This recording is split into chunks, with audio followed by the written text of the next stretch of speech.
அண்ணன் முத்தரசன் அவர்கள், அண்ணன் சமுத்திரகனி அவர்கள் நடித்துள்ள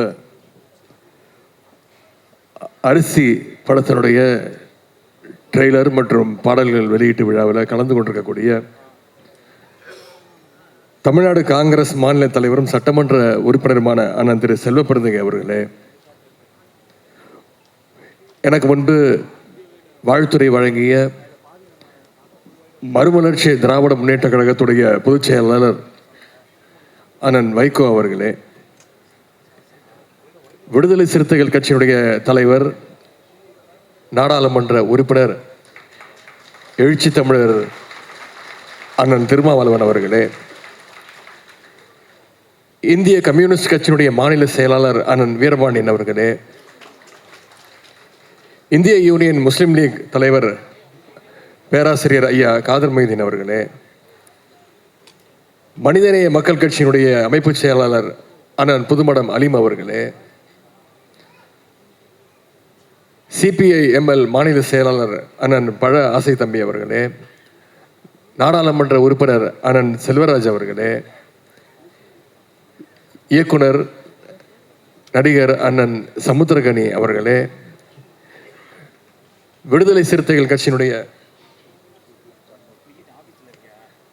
சிபிஎம் இயக்கத்தைச் சேர்ந்த அண்ணன் திரு சண்முகம் அவர்களே, விடுதலை சிறுத்தைகள் கட்சியினுடைய துணை பொதுச் செயலாளர் அண்ணன் வன்னியரசு அவர்களே, சட்டமன்ற உறுப்பினர்கள் அண்ணன் எஸ் பாலாஜி அவர்களே, அண்ணன் மாரிமுத்து அவர்களே, அண்ணன் ரூபி மனோகரன் அவர்களே, அண்ணன் கனகராஜ் அவர்களே, சகோதரர் திருமுருகன் காந்தி அவர்களே, மருத்துவர் ஷர்மிளா அவர்களே,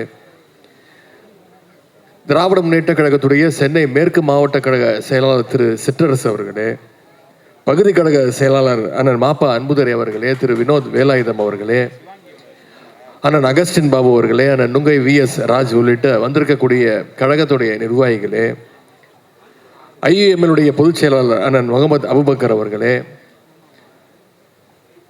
மருத்துவர் அண்ணன் ரவீந்திரநாத் அவர்களே, சகோதரி சாந்தி உள்ளிட்ட நிகழ்ச்சியில் கலந்து கொண்டிருக்கக்கூடிய அனைத்து தோழர்களே,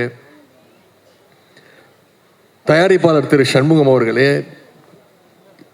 அரிசி படத்தினுடைய இயக்குனர் திரு சகோதரர் விஜயகுமார் மற்றும் திரைப்படத்தில் நடித்துள்ள அனைத்து நடிகர் நடிகைகளே, தொழில்நுட்ப கலைஞர்களே, இயக்குனர் திரு RK செல்வமணி உள்ளிட்ட அனைத்து திரைப்பட சங்கங்களைச் சேர்ந்த நிர்வாகிகளே, இங்கே வந்திருக்கக்கூடிய திரையுலக ஆர்வலர்களே, தோழமை கட்சியை சேர்ந்த நிர்வாகிகளே, அனைவருக்கும் முதல் என்னுடைய காலை வணக்கத்தை தெரிவித்துக் கொள்கின்றேன்.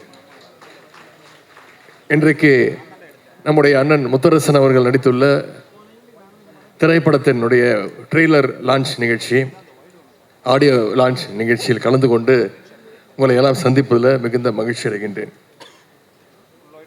முதல்ல இந்த திரைக்குழுவினருக்கு நம்முடைய பாராட்டுக்களை நான் தெரிவிச்சுக்கிறேன். ஏன்னா பொதுவாக இந்த மாதிரி ட்ரெய்லர் லான்ச்சஸ், ஆடியோ லான்ச் நிகழ்ச்சிகள்லாம் மிக பிரம்மாண்டமாக அதாவது ஒரு ஸ்டார் ஹோட்டலில் நடத்துவாங்க, அப்படின்னா ஒரு மிகப்பெரிய ஒரு திரையரங்கத்தில் நடத்துவாங்க.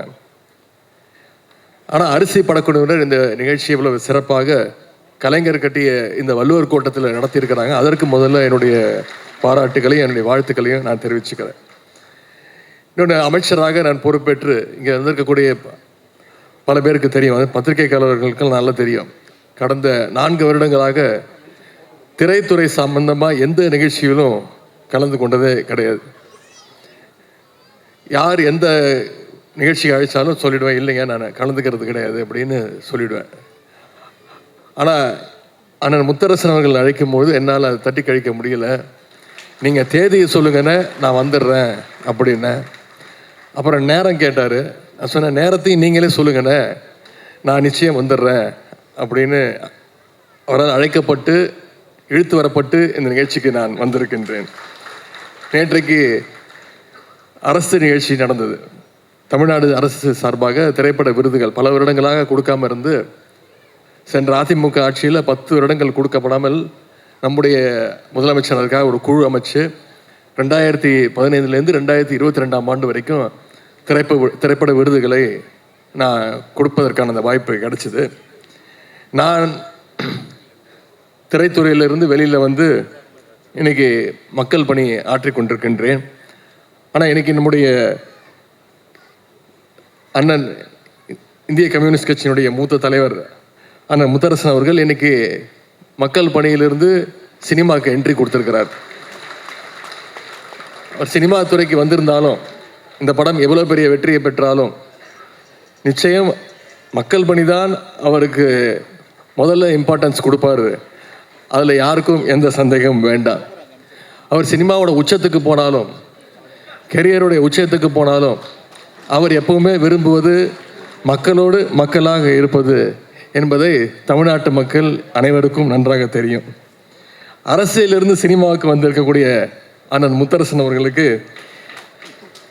நானும் சில காலம் திரைத்துறையில் இருந்தவன், முன்னாள் திரைத்துறையில் இருந்தவன் அப்படிங்கிற வகையில் என்னுடைய வாழ்த்துக்களை நான் தெரிவித்துக் கொள்கின்றேன். மக்களுக்காக பல ஆண்டுகள் களப்போராளியாக உழைத்தவர் தான் அண்ணன் முத்தரசன் அவர்கள். இப்போ திரையிலும் மக்களுடைய உரிமைகளை அந்த உரிமையோடு பேச வந்திருக்கின்றார். அதுவும் இந்த படத்தில் குறிப்பாக சிறப்பாக விவசாயியாக அவர் நடித்திருக்கின்றார். அவர் அந்த போஸ்டர், இந்த ட்ரெய்லர், பாடல்களை எல்லாம் பார்க்கும் பொழுது இயல்பிலேயே ஒரு விவசாயிங்கிறதுனால விவசாயியாக நடித்திருக்கிறார் என்பது சொல்வதை விட ஒரு விவசாயியாக அவர் வாழ்ந்திருக்கிறார் என்று சொன்னால் அது நிச்சயம் அது உங்களால் ஏற்றுக்கொள்ள முடியும். ஆனால் முத்தரசன் மட்டுமல்ல, இங்கே அண்ணன் சமுத்திரகனி அவர்களும் கம்யூனிச கொள்கைகளை உணர்ந்தவர், அதை தொடர்ந்து பேசக்கூடியவர். விவசாயிகளுடைய உரிமைக்காக கம்யூனிஸ்டுகள் களத்தில் இறங்கினா நிச்சயம் அதில் எப்போவுமே வெற்றி பெற்றிருக்கிறாங்க. இந்த முறையும் வெற்றி பெறுவாங்க. இந்த படமும் அதே போல் நிச்சயமாக ஒரு வெற்றி படமாக அமையும். இந்த படத்தினுடைய தலைப்பு அரிசி உயிரின் மறுபெயர் அப்படின்னு வச்சிருக்கிறாங்க. இந்த அரிசிக்காக ஒரு காலத்தில் மக்கள் எவ்வளவு கஷ்டப்பட்டாங்க. பண்ணையாளர்கிட்ட வாழ்க்கை முழுக்க அடிமையெல்லாம் இருந்தாங்க.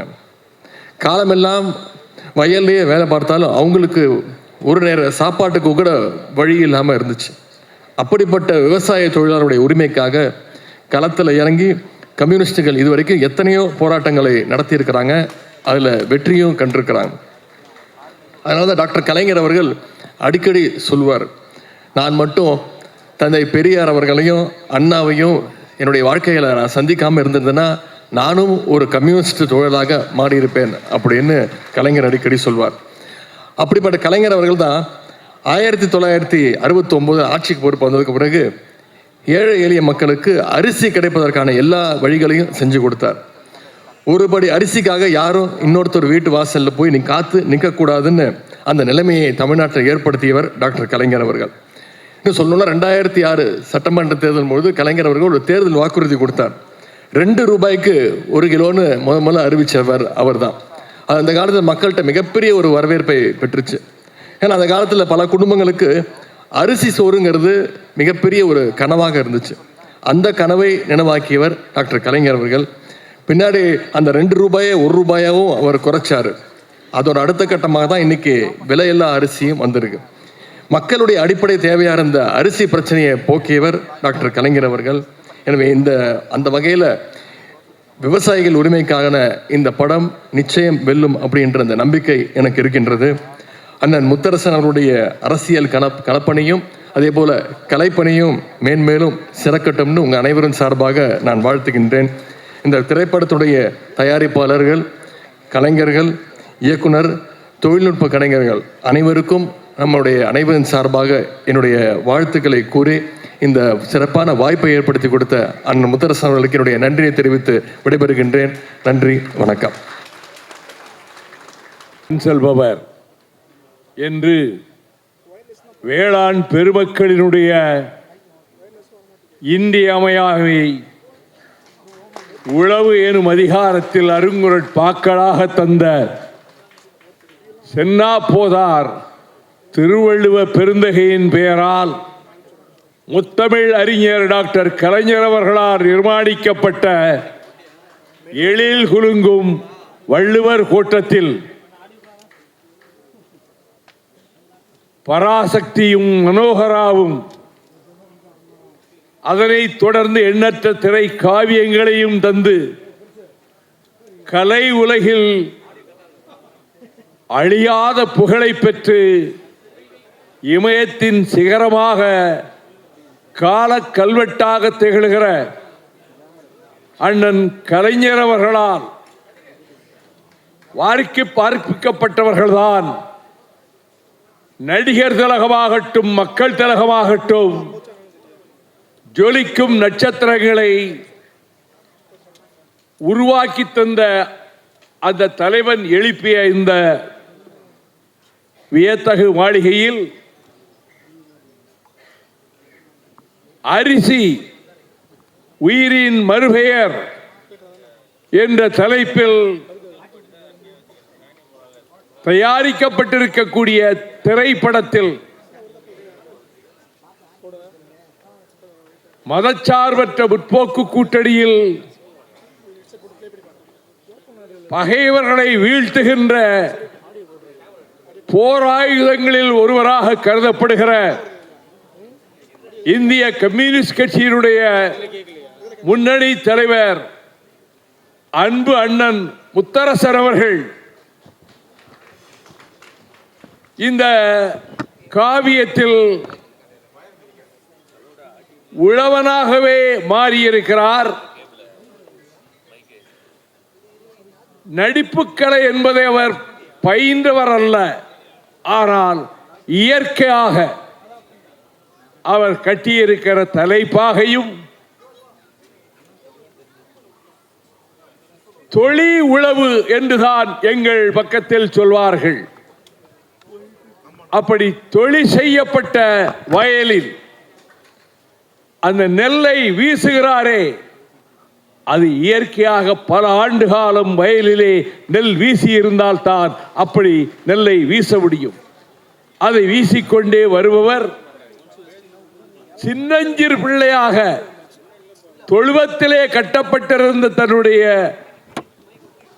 அந்த மாட்டை விலை பேசி விற்றதற்கு பின்னரும் அதை போய் முகத்தை நீவி கொடுக்கின்ற பாசத்தை பொழிந்து எல்லை காக்கும் இராணுவத்தில் படை வீரராக உலவி நாட்டை காக்க படையில் சேர்ந்தேன், இந்த மண்ணை காக்கவும்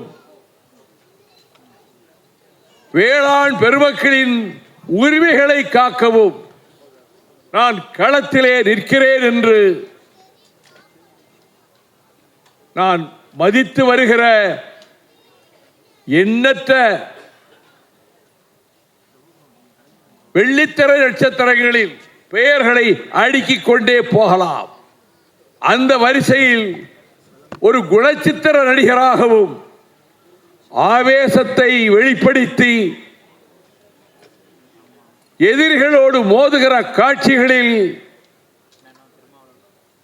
தத்ரூபமாக அப்படிப்பட்ட வீர செயல்களை புரிகின்றவராகவும் இன்னும் திரையுலகில் உன்னதமான இடத்தை பெறுகின்ற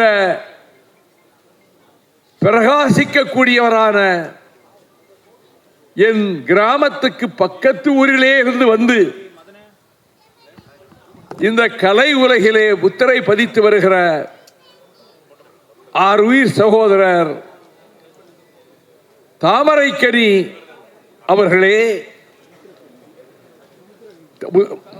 சமுத்திரக்கனி அவர்களே, இந்த நிகழ்ச்சிக்கு வந்து பெருமை சேர்த்திருக்கின்ற தமிழக அரசினுடைய துணை முதலமைச்சர், இளைஞர் பட்டாளத்தை வார்ப்பித்து வழிநடத்தி வருகிற, எதிர்வரும் தேர்தல் களத்தில் பகைவர்களை வீழ்த்துவதற்கு இப்பொழுதே சல்லடம் கட்டிவிட்ட பாசமிகு சகோதரர் உதயநிதி ஸ்டாலின் அவர்களே, இந்த மேடையிலே அமர்ந்திருக்கின்ற அரசியல் இயக்கங்களினுடைய தலைவர்களே, திரையுலக இயக்குநர்களே, செம்படை வீரர்களே, செய்தியாளர்களே, தொலைக்காட்சி ஊடக நண்பர்களே, கலை உலகில் பிரவேசித்திருக்கிறார் அண்ணன் முத்தரசன் அவர்கள். எந்த பயிற்சியும் முன் அனுபவமும் கிடையாது. ஆனால் அந்த கதாபாத்திரமாகவே மாறிவிட்டார் என்பதை ஒரு சில நிமிடங்களிலேயே உணர முடிந்தது. இந்த மண்ணுக்கு போராடி கண்ணீர் சிந்தி வியர்வை சிந்தி ரத்தம் சிந்தி வாழ்க்கையே போராட்ட களங்களாக்கி கொண்ட தீராதி தீரர்கள் இந்த அரங்கத்திலும் நாடெங்கும் இருக்கின்ற போது இந்த தமிழ்நாட்டையே பாதுகாப்பதற்காக நான் ஒருவன்தான் அவதரித்திருக்கிறேன். நான் தான் தமிழ்நாட்டினுடைய முதல் பாதுகாவலன் என்று ஜம்பக்குரல் ஆணவக்குரல் 2 நாட்களாக ஒலித்துக் கொண்டிருக்கிற வேளையில் உண்மையாக இந்த மண்ணை காக்கின்ற போர்ப்படை வீரர்கள்தான் இந்த மேடையிலும் எதிரிலும் அமர்ந்திருக்கக்கூடியவர்கள் என்பதை நான் நினைவுபடுத்தி, அரிசி திரைப்படத்தில் சிம்பனி இசையமைத்து உலக புகழ் பெற்றாரே அண்ணன் கலைஞரால் இசைஞானி என்று பெயர் சூட்டப்பட்ட அந்த மாமேதையினுடைய தயாரிப்பிலே அவர் அமைத்து தந்த இசை பாடல்கள் இதயத்தை கவர்வதாக அமைந்திருக்கின்றன. இந்த திரைப்படம் விரைவில் வெளிவரும் என்று நான் அறிந்தேன். அது மக்களின் ஆதரவை பெறும் என்று நான் நம்புகிறேன். விவசாய மக்களுக்கு, உழவர் பெருங்குடி மக்களுக்கு ஒரு அரிசிதான் உலகத்தை காப்பாற்றுகின்ற உயிர்கருவி என்ற தத்துவத்தை தருகின்ற இந்த காவியம், திரை காவியம் மகத்தான வெற்றி பெறுவதற்கு தமிழகத்திலே வாழ்கிற கோடானு கோடி விவசாய பெருமக்கள், நான் திரைப்படங்களை பார்க்க வாருங்கள் என்று எந்த மேடையிலும் இதுவரை நான் விழித்ததில்லை. ஆனால் மண்ணை நம்பி, கலப்பையை நம்பி, கமலையை நம்பி, விதைக்கும் விதைகளை நம்பி உலகத்தை வாழ்வித்துக் கொண்டிருக்கக்கூடிய, பசிப்பிடி போக்குகின்ற மருத்துவர்களாக திகழ்கிற விவசாய பெருமக்கள், நீங்கள் திரையரங்குகளுக்கு வர வேண்டும். அரிசி உன்னதமான வெற்றி பெற்றது என்ற நிலையை விவசாயிகள் உருவாக்க வேண்டும். உங்கள் துயரங்கள், போராட்டங்கள் ஒரு பக்கம் நடந்து கொண்டிருந்தாலும் கலை உலகம் அரசியலையும் நாட்டின் தலைவிதியையும் தீர்மானிக்கின்ற இடத்தில் வேளாண்மை இருப்பதால், விவசாயம் இருப்பதால் இந்த காவியம் வெற்றி பெறும். இதிலே பங்கெடுத்திருக்கக்கூடிய அனைத்து நடிகர்களுக்கும் நான் என் வாழ்த்துக்களை தெரிவித்துக் கொள்கிறேன். நம்முடைய சமுத்திரக்கனி அவர்கள் இன்னும் உயர்ந்த விருதுகளை அவருடைய திரைப்படங்களின் மூலமாக, முதல் திரைப்படம் அவர் நடித்த திரைப்படத்தை பார்த்துவிட்டு அவர் ஒரு காவல்துறை அதிகாரியாக வந்து ட்ரெட்மில்லிலே அவர் அந்த நடை போட்டுவிட்டு கீழே இறங்கிய காட்சியை பார்த்துவிட்டு, யார் இந்த மனிதன், புதிதாக சினிமா உலகத்துக்கு வந்திருக்கிறாரே, இவரிடம் அசாத்தியமான திறமை இருக்கிறது என்ற உணர்வோடு அவரை சந்தித்த போது சொன்னார், உங்கள் கிராமத்துக்கு பக்கத்து கிராமத்தை சேர்ந்தவன், நீங்கள் பேசிய திராவிட முன்னேற்ற கழக மேடைகளை நோக்கி சைக்கிளிலே பல கல் தூரம் பயணித்தவன் என்று சொன்னபோது நான் மெய் சிலிர்த்து போறேன். வாழ்க இந்த திரைப்படத்தை தயாரித்தவர்களின் எதிர்காலம், சமுத்திரக்கனி அவர்கள் புகழ் பெருக, இயக்குனர் இன்னும் பல காவியங்களை தயாரிக்க வாய்ப்புகள் பெருக, இந்த நிகழ்ச்சியில் கலந்து கொள்ளக்கூடிய வாய்ப்பை தந்த என்னை உயிராக நேசிக்கிற அண்ணன் முத்தரசன் அவர்களுக்கும் என் பாராட்டுக்களையும் வாழ்த்துக்களையும் தெரிவித்து, வெல்வோம். அரிசி திரைப்பட வெற்றியில் மட்டுமல்ல, எதிர்காணும் தேர்தல் களத்திலும் நாங்கள் தான் வெல்வோம் என கூறி விடைபெறுகிறேன். நன்றி, வணக்கம்.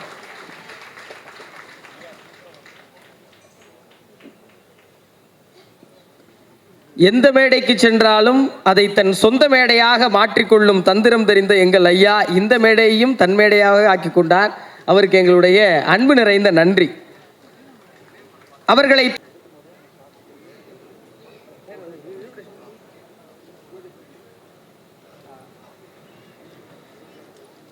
அரிசி திரைப்படத்தின் இசை மற்றும் ட்ரைலர் வெளியீட்டு விழாவிற்கு தலைமை ஏற்று உரையாற்றி சென்றிருக்கின்ற மாநில துணை முதலமைச்சர் அன்பு சகோதரர் மாண்புமிகு உதயநிதி ஸ்டாலின் அவர்களே, இந்த நிகழ்ச்சியில் கலந்து கொண்டு சிறப்பித்து கொண்டிருக்கின்ற திரைப்பட இயக்குனர், திரைப்பட நடிகர் என் அன்பு சகோதரர் சமுத்திரகனி அவர்களே, விடுதலை சிறுத்தைகளின் தலைவர் எழுச்சி தமிழர் அண்ணன் தொல் திருமாவளவன் அவர்களே, இந்திய கம்யூனிஸ்ட் மார்க்சிஸ்ட் கட்சியின் மாநில செயலாளர் தோழர் பே சண்முகம் அவர்களே, இந்திய கம்யூனிஸ்ட் கட்சியின் மாநில செயலாளர் தோழர் வீரபாண்டியன் அவர்களே, இந்த நிகழ்ச்சியில் கலந்து கொண்டு சிறப்பித்து கொண்டிருக்கின்ற வெற்றி இயக்குனர் அண்ணன் ஆர்.கே. செல்வமணி அவர்களே, மற்றும் இந்த நிகழ்ச்சியில் கலந்து கொண்டிருக்கின்ற இந்திய யூனியன் முஸ்லீம் லீக்கின் தலைவர் பேராசிரியர் தகைசால் தமிழர் ஐயா காதர் மொய்தீன் அவர்களே, சட்டமன்ற உறுப்பினர் என் அன்பு சகோதரர் பாலாஜி அவர்களே, மருத்துவர் ஷர்மிளா அவர்களே, மற்றும் நாடாளுமன்ற சட்டமன்ற உறுப்பினர்களே, எங்களுடைய காங்கிரஸ் பேரியக்கத்தின் துணைத் தலைவர் அண்ணன் சொர்ணா சேதராமன் அவர்களே, நாங்குநேரி சட்டமன்ற உறுப்பினர் அன்பு சகோதரர் ரூபியார் மனோகரன் அவர்களே, மற்றும் இந்த திரைப்படத்தில் நடித்திருக்கின்ற திரைப்பட நடிகர், நடிகைகள், இயக்குனர் மற்றும் எல்லோருக்கும் என்னுடைய செங்கோடி ஏந்தி வந்திருக்கின்ற தோழர்களுக்கு வணக்கத்தை தெரிவித்து, இந்த திரைப்படம் என்பது ஒரு வெற்றி திரைப்படமாக மாற வேண்டும். இந்த காலகட்டத்திற்கு எது தேவையோ அதை தோழர் முத்தரசன் அவர்கள் முன்னெடுத்திருக்கிறார். நேற்றைய தினம் கூட ஒரு வேளாண்மை கருத்தரங்கத்தில் நான் கலந்து கொள்ளும் பொழுது, இந்தியாவில் 53.8 மில்லியன் அரிசி பற்றாக்குறை இருக்கிறது. 2023-24 ஒப்பிட்டு பார்க்கும் பொழுது ஒரு ஆண்டும் அரிசியுடைய உற்பத்தி குறைந்து வருகிறது. வேளாண்மை திட்டங்கள் இங்கே இந்தியாவில் சரியாக செயல்படவில்லை.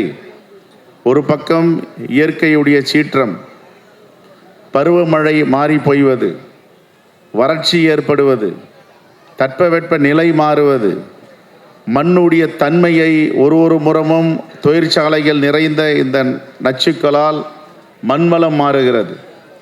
ஆகவே இப்படிப்பட்ட சூழலில் இந்தியாவில் அரிசி உற்பத்தி குறைந்து கொண்டே இருக்கிறது. 53.8 மில்லியன் மெட்ரிக் டன் பற்றாக்குறை இருக்கிறது என்று ஆய்வறிஞர்கள் அறிக்கை அளித்திருக்கிறார்கள். விவசாயிகள் சேற்றில் காலை வைத்தால்தான் நாம் சோற்றில் கையை வைக்க முடியும் என்று எல்லோருக்கும் தெரியும். ஆனால் இந்த வேளாண்மை துறை தினம் தினம் இந்தியாவில் அழிந்துவதற்கு காரணம் ஒரு நேர்மையற்ற ஆட்சி 12 ஆண்டுகளாக இந்தியாவில் செயல்பட்டு கொண்டிருக்கின்றன. ஏற்கனவே வேளாண்மை குடிமக்களுக்கு எதிராக 3 கருப்பு சட்டங்களை நாடாளுமன்றத்தில் எந்த விவாதமும் இல்லாமல், வாக்கெடுப்பும் இல்லாமல் பாஜக அரசு வேளாண்மை குடிமக்களுக்கு எதிராக, விவசாயிகளுக்கு எதிராக அந்த சட்டத்தை கொண்டு வந்தார்கள். இந்தியாவில் உள்ள அனைத்து வேளாண்மை குடிமக்களும், விவசாய பெருங்குடி மக்களும் ஒன்று திரண்டு புதுடெல்லியை முற்றுகையிட்டு 13 மாதங்கள் போராட்டம். அந்த 13 மாத போராட்டத்தில் பல உயிர்கள் பலி கொடுத்தனர். அதற்கு பிறகு மோடி அவர்களுக்கு தெளிவு வந்து, எப்படி இரவோடு இரவாக எந்த விவாதமும் இல்லாமல் 3 கருப்பு சட்டத்தை, புதிய வேளாண்மை சட்டத்தை கொண்டு வந்தார்களோ, அந்த 3 கருப்பு சட்டத்தை திரும்ப பெற்றார்கள். திரும்ப பெறுவதற்கு 13 மாத போராட்டம், 60க்கும் மேற்பட்ட உயிர் பலி, விபத்து, கார் ஏற்றி கொல்லும் அளவிற்கு கொலை நடந்தது. ஆனால் இப்பொழுதும் அமெரிக்காவிடம் வர்த்தக ஒப்பந்தத்தில் இந்திய வேளாண்மை குடிமக்களுடைய வாழ்வாதாரத்தை அடகு வைத்திருக்கிறார்கள். ஆகவே இந்த காலகட்டத்திற்கு இந்த அரிசி என்ற படம் திரைப்படமாக வருவதை விட நாம் இதை பாடமாக எடுத்து விவசாயத்தை நாம் பாதுகாக்க வேண்டும். விவசாய பெருங்குடி மக்களுடைய வாழ்வாதாரத்திற்கு நாம் உறுதுணையாக இருக்க வேண்டும். ஆகவே இந்த திரைப்படம் வெற்றி படமாக மாற வேண்டும், எல்லோரும் பார்க்க வேண்டும். ஆகவே நாங்கள் தமிழ்நாடு காங்கிரஸ் கமிட்டியின் சார்பாக ஒரு நாள் இந்த திரைப்படத்தை வெளியிட இருக்கிறோம் என்று ஏற்கனவே கூறியிருந்தோம். அதற்குரிய செலவையும் தமிழ்நாடு காங்கிரஸ் கமிட்டியுடைய அறக்கட்டளை ஏற்கும். இப்படிப்பட்ட திரைப்படங்களை ஊக்குவிக்க வேண்டும். ஆகவே இந்த திரைப்பட இயக்குனருக்கும் நடிகருக்கும் பொது வாழ்க்கையில் இருந்து கொண்டே திரைப்படத்துறைக்கு வந்திருக்கின்ற தோழர் முத்தரசன் அவர்களுக்கும் என்னுடைய மனமார்ந்த பாராட்டுதலையும் வாழ்த்தியும் தெரிவித்து விடைபெறுகிறேன். நன்றி, வணக்கம், ஜெய்ஹிந்த்.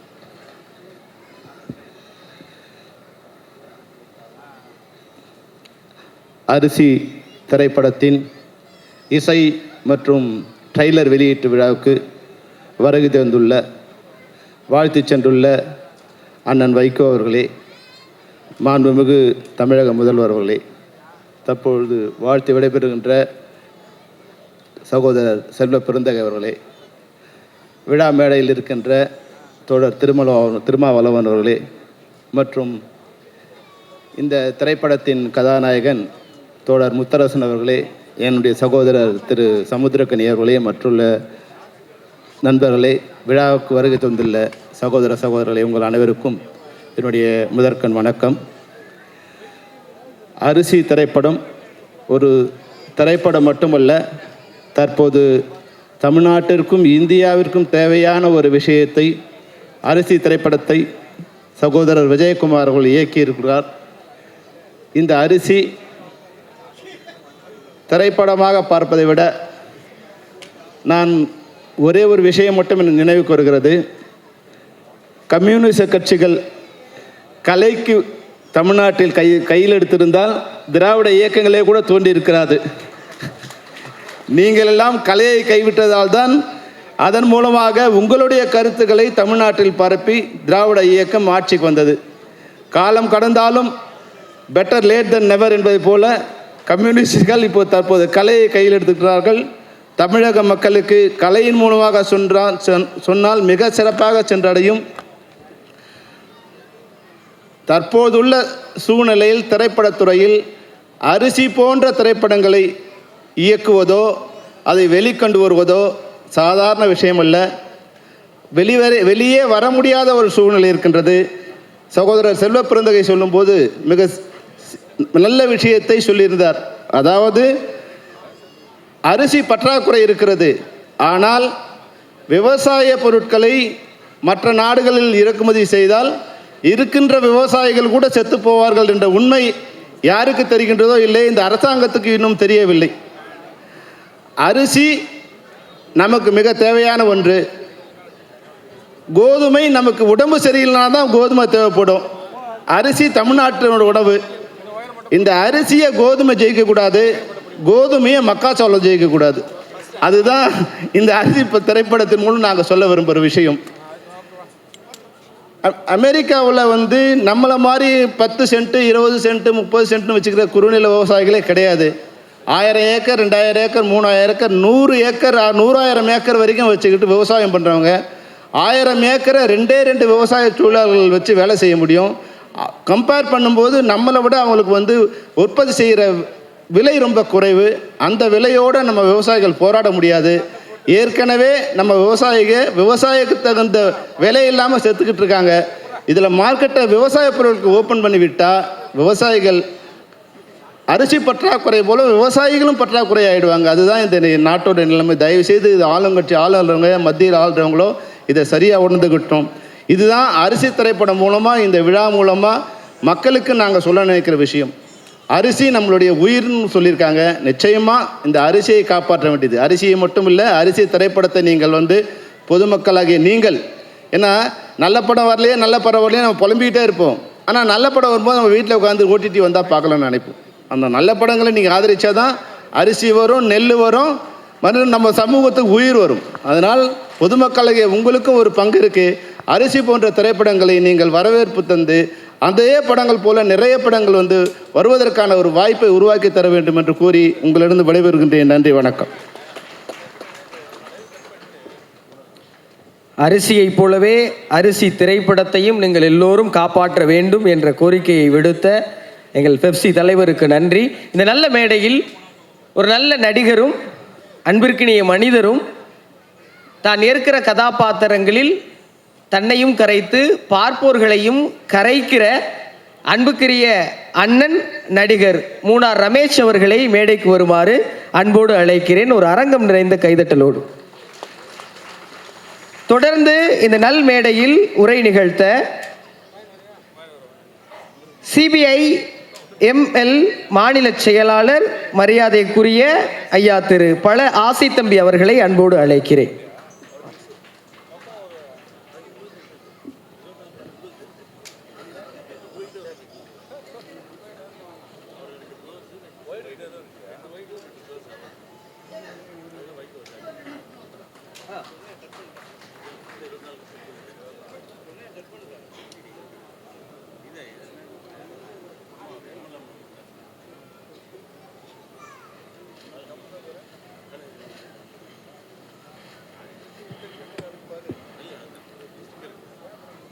அனைவருக்கும் வணக்கம்.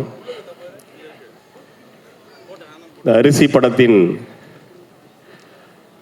முன்னோட்ட காட்சி என்னை ஒரு 40 ஆண்டுகளுக்கு பின்னால் இழுத்து சென்றிருக்கிறது. எனது வாழ்க்கையில் அரிசி ஒரு மிகப்பெரிய பாதிப்பை ஏற்படுத்திய ஒன்று. இந்த அரிசி வாழ்க்கையில் மிகப்பெரிய அரிசியின் மீது கோபத்தை, வெறுப்பை, மிகப்பெரிய இயக்கத்தை, மகிழ்ச்சியை ஏற்படுத்திய ஒன்று என்று பார்த்தால் இந்த அரிசி தான். எனக்கு அரிசியின் மீது ஒரு மிகப்பெரிய மதிப்பு வருவதற்கு காரணமாக இருந்தது எனது தந்தை. அவர் அந்த அரிசியை அவர் இறக்கும் வரை ஒரு கடவுளைப் போல, உயிரை போல அந்த அரிசியை பாதுகாத்து வருவார். அவர் காரணம் கேட்கிற போது ஒரு 50 கிலோ அரிசியை 40 கிலோமீட்டர் தலையில் சுமந்து வந்து ஒரு கடையில் கொடுத்து 2 கிலோ அரிசி வாங்கி சாப்பிடுவோம் அப்படி என்று அவர் சொல்வது மட்டுமல்ல, அந்த கடைசி வரை ஒரு அரிசி கீழே சிந்த விட மாட்டார்.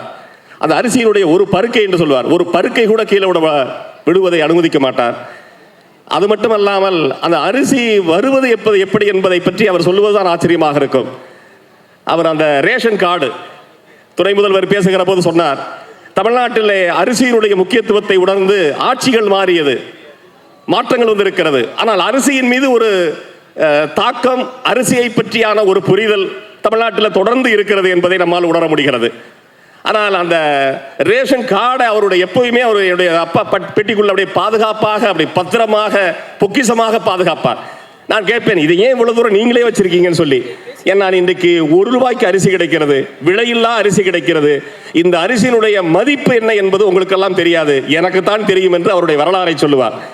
எனவே அதற்கு பிறகு இன்னமும் கூட எனக்கு பல்வேறு விதமான உணவுகள் கொடுத்தால் கூட இன்றைக்கும் அரிசியின் மீது இருக்கிற அந்த காதல், அரிசியின் மீது இருக்கிற அந்த விருப்பம் இன்னும் குறைந்த பாடில்லை.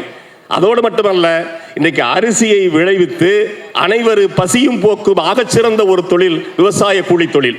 அந்த விவசாய கூலியாக தன் வாழ்நாள் முழுவதும் உழைத்த என்னுடைய தாய் கடைசி வரையும் இந்த அரிசி தனக்கு போதுமான அளவுக்கு கிடைக்கவில்லை என்ற இயக்கத்தோடு இறந்து போனாள். எனவே இன்றைக்கும் கூட எளிய மக்கள், சாமானிய மக்களினுடைய வாழ்க்கையில் அரிசி ஒரு மிகப்பெரிய பாதிப்பை உண்டுபடி கொண்டுதான் இருக்கிறது, ஏற்படுத்தி கொண்டே இருக்கிறது. ஆனால் அந்த எளிய மக்கள், சாமானிய மக்கள் இன்றைக்கும் விலையில்லா அரிசி வாங்கும் நிலையில் இருக்கிறார்கள் என்பது வேதனை. ஆனால் அந்த அரிசி அவர்களுடைய வாழ்க்கையில் எவ்வளவு பெரிய ஒரு நம்பிக்கையை ஏற்படுத்தி இருக்கிறது என்பது இன்னொரு புறத்திலே. எனவே அந்த அடிப்படையிலே இந்த அரிசி என்கிற பெயரில் வந்திருக்கிற படம் உண்மையிலே ஒரு மகிழ்ச்சியான ஒரு திரைப்படம் என்று நான் எண்ணுகிறேன். இன்னொன்று, இதனுடைய கதை நாயகனை பற்றி தோழர்கள் சொல்லுகிற போது சொன்னார்கள், அவர் தரையில் இது நாள் வரையும் என்ன செய்தாரோ, தன் வாழ்க்கையை விவசாயிகளுக்காக, விவசாய கூலி தொழிலாளர்களுக்காக ஒப்படைத்த ஒரு இயக்கம் செங்கொடி இயக்கம். அதற்கிலே தன்னை இணைத்துக் கொண்டு தரையில் என்ன செய்தாரோ அதை தான் திரையில் வந்திருக்கிறார். அவர் நடிக்கவில்லை. என்னை பொறுத்தவரை அவருடைய காட்சிகள் எல்லாம் பார்க்கிற போது அவர் தரையில் இந்த மக்களுக்காக, விவசாயிகளுக்காக, கூலி தொழிலாளர்களுக்காக போராடுகிறார். அதை பாதுகாக்க வேண்டும் என்று தன் வாழ்வை ஒப்படைத்த ஒருவர் தரையில் வந்தது அப்படியே திரையில் வந்திருக்கிறார். எனவே ஒரு திரைப்படம் என்பது எனக்கு என்னன்னா, எளிய மக்கள், சாமானிய மக்களுடைய வாழ்க்கையை பேசிய கதைகள் வெற்றி பெறுகிறது, புத்தகங்கள் வெற்றி பெறுகிறது, கட்டுரைகள் வெற்றி பெறுகிறது. ஆனால் பாட்டாளி வர்க்கத்தின் வாழ்க்கை பற்றி வெற்றி பெறவில்லை. அது அங்கேதான் இருக்கிறது. எனவேதான் அதில் மாற்ற வேண்டும் என்பதற்காகத்தான் செங்கொடியை கையில் பிடித்து 100 ஆண்டுகளாக நாங்கள் தொடர்ந்து அதோடு பயணிக்கிறோம், போராடுகிறோம். ஆனால் நான் நிறைவாக ஒன்று மட்டும் சொல்லி விடைபெறுகிறேன். திரைத்துறையை பொறுத்தவரை வெளியில் இருந்து பார்க்கிற போது எளிமையான ஒன்றாக தெரிகிறது, காட்சி மட்டும் தெரிந்தது. நானும் தோழரை போல ஒரு திரைப்படத்தில் ஒரு நண்பருடைய ஆர்வத்தால், தூண்டுதலால் ஒரு திரைப்படத்தில் நடித்து நெருங்கி பார்க்கிற சூழல் வந்தது. அப்பொழுதுதான் திரைத்துறைக்குள்ளே ஒரு படம் வெளியில் வந்து வெற்றி பெறுவது, அந்த திரை கலைஞர்கள், இயக்குநர்கள், தயாரிப்பாளர்கள் தொடர்ந்து நிற்பது எவ்வளவு பெரிய சிக்கல் என்பதை உணர்ந்திருக்கிறேன்.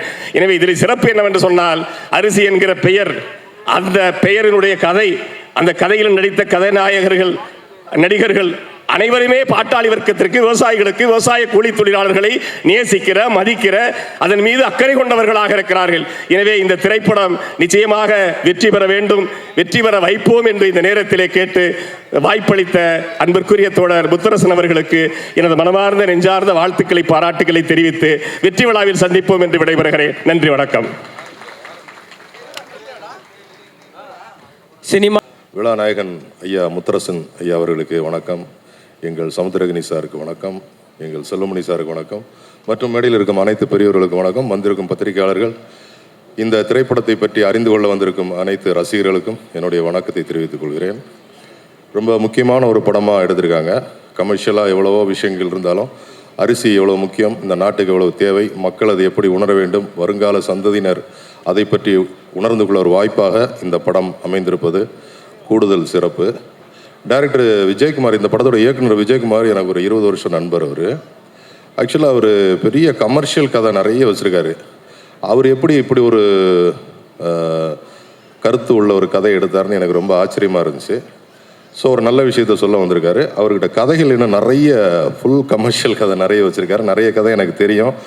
நம்முடைய திரையில் இருக்கிற நிறைய முன்னணி கதாநாயகர்களுக்கெல்லாம் கதை சொல்லி ஓகே பண்ணியிருக்காரு முன்னாடி. சில சூழ்நிலைகளால் அது தடைபட்டு போய் இப்போ இந்த ஒரு நல்ல ஒரு படத்தோடு வெளியே வந்திருக்காரு. அது எனக்கு மிக சந்தோஷம். இந்த படத்திற்கு கூடுதல் சிறப்பாக இசை தெய்வம் இசைஞானி இசையமைத்திருப்பது ரொம்ப பெரிய பெருமை, மகுடம் சூட்டியது போல். இந்த மாதிரி கருத்துள்ள படங்கள் வெற்றி பெறணும், எல்லாரும் அதை ரசிக்கணும், ஆதரவு கொடுக்கணும் அப்படின்னு வேண்டிக்கிறேன். எல்லோரையும் வாழ்த்தி விடைபெறுகிறேன். நன்றி, வணக்கம்.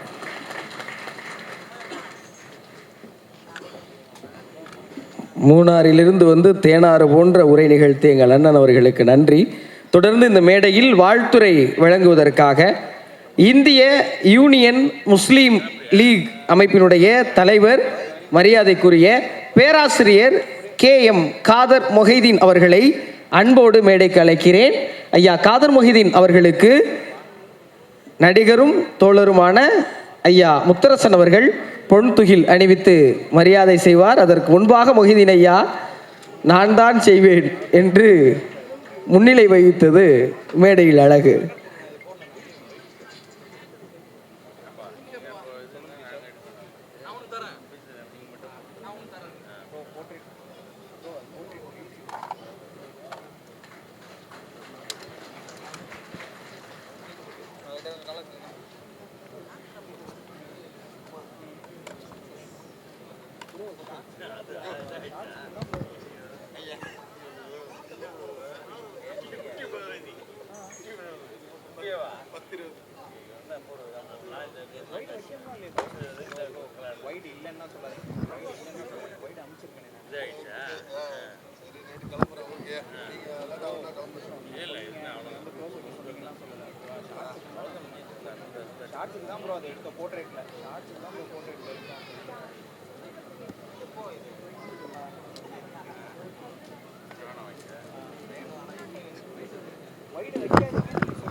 அளவற்ற அருளாளனும் நிகரற்ற அன்புடையவனுமாகிய எல்லாம் வல்ல இறைவனின் திருநாமம் போற்றி துவங்குகிறேன்.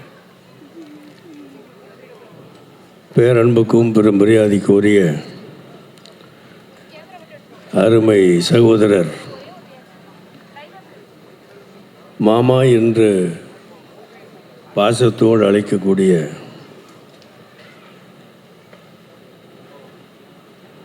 எனது அருமை சகோதரர் முத்தரசன் அவர்கள் முன்னின்று ஒரு திரைப்படத்தை அரிசி என்கின்ற பெயரில் உருவாக்கி அதனை தொடக்க விழா நடத்தக்கூடிய இந்த விழாவுக்கு வருகை தந்து சிறப்பித்து கொண்டிருக்கிற மேடையிலே வீற்றிருக்கக்கூடிய பெருமைக்குரிய அரசியல் கட்சி தலைவர்களுக்கும் சினிமா துறையில் தங்களை ஈடுபடுத்தி கொண்டிருக்கிற அருமை சகோதரர்களுக்கும் திரளாக கூடியிருக்கிற சகோதரர்களுக்கும் சகோதரிகளுக்கும் எனது நல்வாழ்த்துக்களை முதலிலே நான் தெரிவித்துக் கொள்கிறேன். இந்த விழாவில் அருமை சகோதரர் முத்தரசன் அவர்கள் சமத்துவ நாயகன் என்று பெயரிட்டு அழைக்கப்பட்டிருக்கிறார். அவரோடு திரைப்படத்துறையில் பேரும் புகழும் பெற்று வரக்கூடிய சமுத்திரகனி அவர்கள் எழுச்சி நாயகன் என்ற பெயரோடு இந்த திரைப்படத்தை உருவாக்கியிருக்கிறார். பொதுவாக திரைப்படங்களை பார்க்கிற பழக்கம் எனக்கு கிடையாது. பராசக்தியை அந்த காலத்திலே நான் பார்த்துருக்கிறேன். அதுக்கு பிறகு 10 கமாண்ட்ஸ்மெண்ட் என்கிற படத்தை திரையிலே நான் பார்த்திருக்கிறேன்.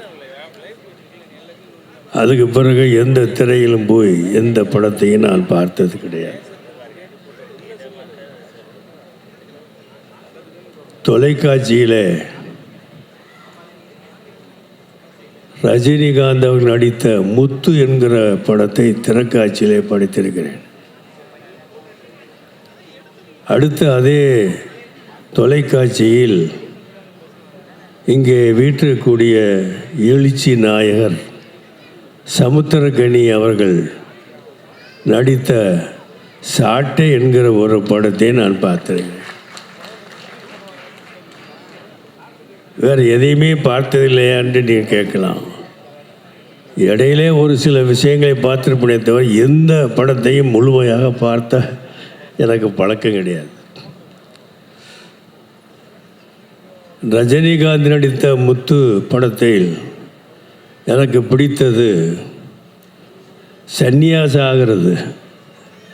எனக்கு சந்நியாசம் அதிகமாக பிடிக்கும். அதனால் அதை எனக்கு அந்த படத்தை அடிக்கடி ஒரு தடவை பார்த்துருக்கிறேன். அருமை நண்பர் சமுத்திரகனி அவர்கள் நடித்த அந்த சாட்டை படத்தில் மாணவர்களை எப்படி உருவாக்க வேண்டும் என்று அவர் கூறிய எடுத்துக்கொண்ட முறைகள் என்றென்றும் மாணவ சமுதாயத்துக்கு மட்டுமல்ல, மாணவர்களை திருத்தக்கூடிய ஆசிரியர் பெருமக்களுக்கும் ஒரு பாடமாக இருக்கும் என்று நான் நினைக்கிறேன். அரசி படத்தை வாழ்த்த வந்த அத்தனை பெரியவங்களுக்கும் வணக்கம். இந்த படத்தில் டைரக்டர் ஜெயக்குமார் சார் ஒரு இதுவரைக்கும் பார்க்காத ஒரு சிசர் மனோரை ஒரு வித்தியாசமான கேரக்டர் இந்த படத்தில் எனக்கு ஒரு கொடுத்துருக்காரு. அருமையாக நல்ல கேரக்டர். படம் சூப்பராக வந்திருக்கு. இந்த படத்தை மிகப்பெரிய வெற்றி படமாக்க உங்கள் எல்லாரும் பொற்பாதம் தொட்டு கேட்டுக்கிறேன். அரசி படம் இதில் முத்தரசு ஐயா நடிச்சிருக்காங்க. ஃபஸ்ட்டு அவர் கூட நடிக்கும்போது நான் பயந்தேன், என்ன இவர் கூட ஐயா கூட போய் நம்ம நடிக்கிறோமேன்ட்டு. கடைசியில் பார்த்தா அவர் இப்படி ஒரு சிறப்பான நடிப்பை தருவான்ட்டு இந்த படம் பார்த்திங்கன்னா எல்லாம் தெரிஞ்சுப்பீங்க. இந்த படம் மிகப்பெரிய வெற்றி பெற வாழ்த்துக்கள். எல்லா கடவுளையும் வேண்டிக்கிறேன். நன்றி நன்றி நன்றி. ரத்தின சுருக்க உரை நல்கியதற்கு நன்றி. அரிசி திரைப்படத்தை வாழ்த்துவதற்காக எப்போதும் நான் தொழிலாளர் பக்கம்தான் இருப்பேன். எளியவர்களுக்காகத்தான் பேசுவேன், உழைப்பாளர்களுக்குத்தான் தோள் கொடுப்பேன் என்று உரக்க கர்ஜிக்கும் இந்திய கம்யூனிஸ்ட் கட்சியுடைய மாநில செயலாளர் தோழர் மு வீரபாண்டியன் அவர்களை அன்போடு அழைக்கிறேன். தோழர் அவர்களுக்கு பொன் துகில் அணிவித்து மரியாதை செலுத்துகிறார்கள் தோழர் முத்தரசன் மற்றும் அண்ணன் சமுத்திரகனி அவர்கள்.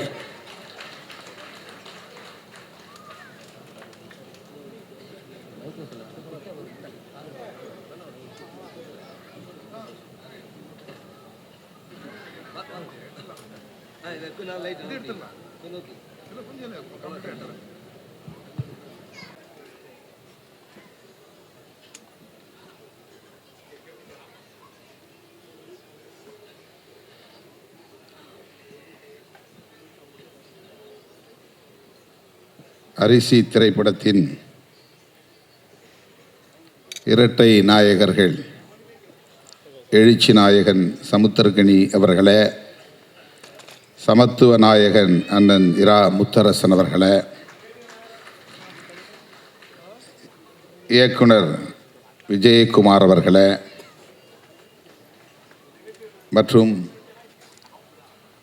இந்த திரைப்படத்தை உருவாக்கியிருக்கிற கலைஞர்களே, தொழில்நுட்ப வல்லுநர்களே, விழாவில் பங்கேற்று பாடலை வெளியிட்டு வாழ்த்தி விடைபெற்று சென்றிருக்கிற நமது துணை முதலமைச்சர் அன்பு இளவல் உதயநிதி ஸ்டாலின் அவர்களே, மேடையில் அமர்ந்திருக்கும் தலைவர் பெருமக்களே, கூடியிருக்கும் தமிழ் சொந்தங்களே, அனைவருக்கும் எனது பணிவு கலந்த வணக்கத்தை தெரிவித்துக் கொள்கிறேன். அடுத்தடுத்து ஒவ்வொருவருக்கும் பல்வேறு நிகழ்ச்சிகள் உள்ளன. நானும் ஒப்புக்கொண்ட நிகழ்ச்சிகளுக்கு செல்ல வேண்டும் என்கிற பதற்றத்தில் உங்கள் முன்னால் நிற்கிறேன். அண்ணன் அவர்களை திரையில் பார்க்கிற போது மிகுந்த மகிழ்ச்சி. அவர் ஒரு நடிகராக இல்லாமல் இயல்பாக ஒரு உழவராக, விவசாயியாக பாடல் காட்சிகளில் வந்து போனதை நாம் பார்த்தோம். இந்த திரைப்படம் பொருத்தமான ஒரு காலச்சூழலில் வெளிவருகிறது. அமெரிக்காவோடு வர்த்தக ஒப்பந்தம் போட்டிருக்கிற நமது பிரதமர் மோடி அவர்கள் அல்லது பாஜக அரசு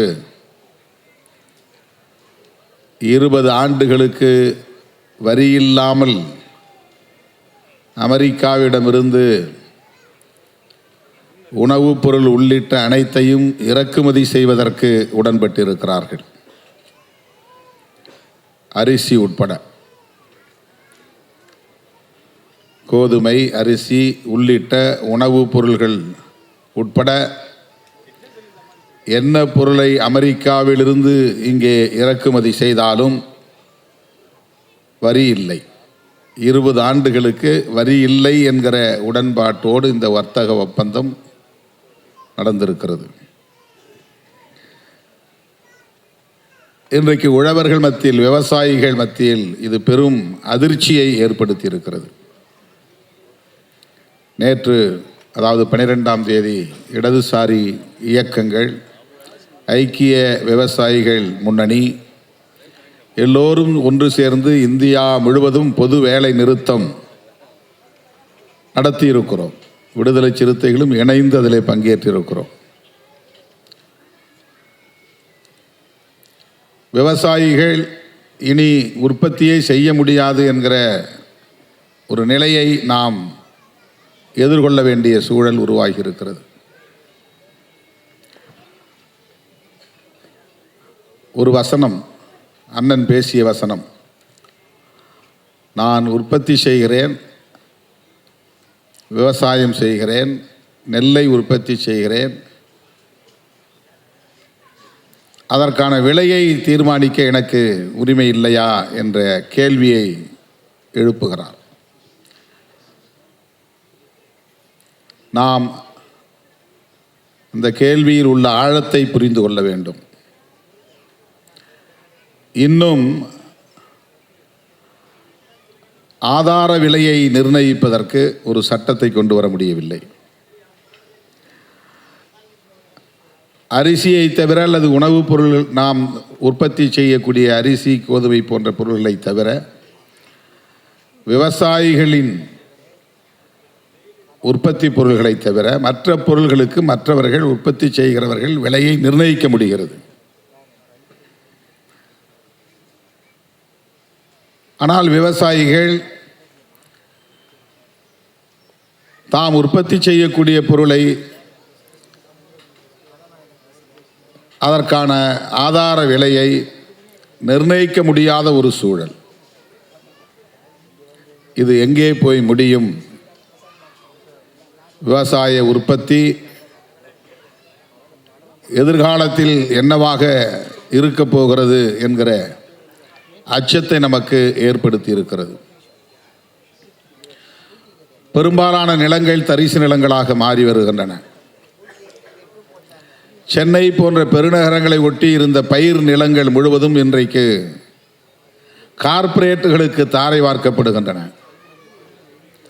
தொழில் வளர்ச்சி என்கிற பெயரில்,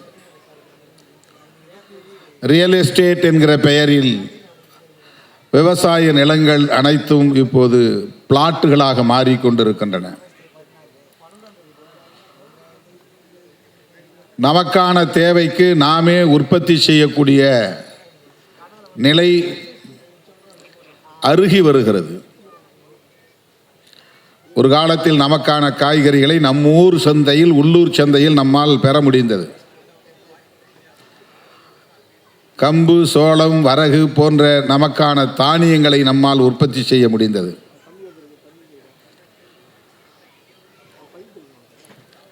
இன்றைக்கு அந்த விவசாயம் இருக்கிறதா என்றால் இல்லை. நம்முடைய வீட்டில் இருக்கிற ஆடு மாடுகள் கழிவுகளை, சாணம், ஆட்டு புழுக்கை போன்றவற்றை சேமித்து வைத்து அவற்றை எருவாக மாற்றி விவசாயத்திற்கு நிலத்தை பண்படுத்துவதற்கு நாம் பயன்படுத்திய காலம் உண்டு. அரசாங்கம் நம்மை இதைத்தான் பயிர் செய்ய வேண்டும் என்று வற்புறுத்திய நிலை அப்போது இல்லை. ஆனால் இப்போது உலகச் சந்தைக்கான உற்பத்தி செய்ய வேண்டும் என்று விவசாயிகள் நிர்பந்திக்கப்படுகிறார்கள். கரும்பு உற்பத்தி, மக்காச்சோளம் உற்பத்தி, அதற்கு அவன் உரம் கொடுக்கிறான், அவனே பூச்சி மருந்தும் கொடுக்கிறான். விவசாயிகள் சுதந்திரமாக தமக்கான உற்பத்தியில் ஈடுபட முடியாத நிலை மாறி இப்போது அந்த உற்பத்தியையும், அதாவது உலகச் சந்தைக்கான உற்பத்தியையும் அவன் விரும்புகிறபடி மாற்றி அமைத்து கொண்டிருக்கிறான். அதிலும் இப்போது விவசாயிகளுக்கான சுதந்திரம் இல்லை. நிலங்கள் பறிபோய் கொண்டிருக்கின்றன. கோடிக்கணக்கான மக்கள் நிலமற்ற விவசாய கூலி தொழிலாளர்களாக இருக்கிறார்கள். விவசாயிகள் வேறு, விவசாய கூலி தொழிலாளர்கள் வேறு. விவசாய கூலிகளுக்கு நிலம் வேண்டும் என்று போராடிய காலம் போய் இப்போது விவசாயத்திற்கே நிலமில்லாத சூழல் ஏற்பட்டு கொண்டிருக்கிறது என்கிற ஆபத்து நம்மை சூழ்ந்திருக்கிறது. இந்த நிலையில்தான் நெல் உற்பத்தி, அரிசி போன்றவற்றை குறித்து நாம் இங்கே பேசிக் கொண்டிருக்கிறோம்.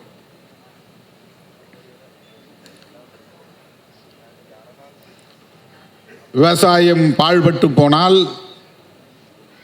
எதிர்கால சந்ததியினரின் நிலை கவலைக்குரியதாக மாறும். வேளாண் சட்டங்கள் எந்த அளவுக்கு உழவர்களுக்கு எதிராக, விவசாயிகளுக்கு எதிராக, விவசாய தொழிலாளர்களுக்கு எதிராக கொண்டு வரப்பட்டது என்பதை நாம் அறிவோம்.